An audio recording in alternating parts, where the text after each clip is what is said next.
While Dave's got the car up in the air, the customer was asking him, hey, what's this?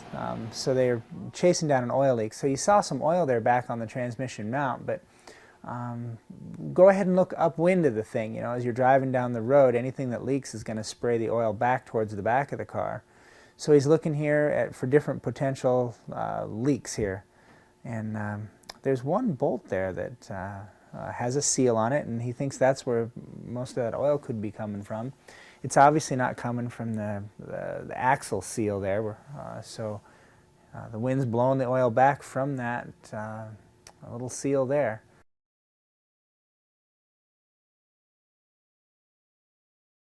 So he's going to grab a wrench and give it a turn and see if that helps out.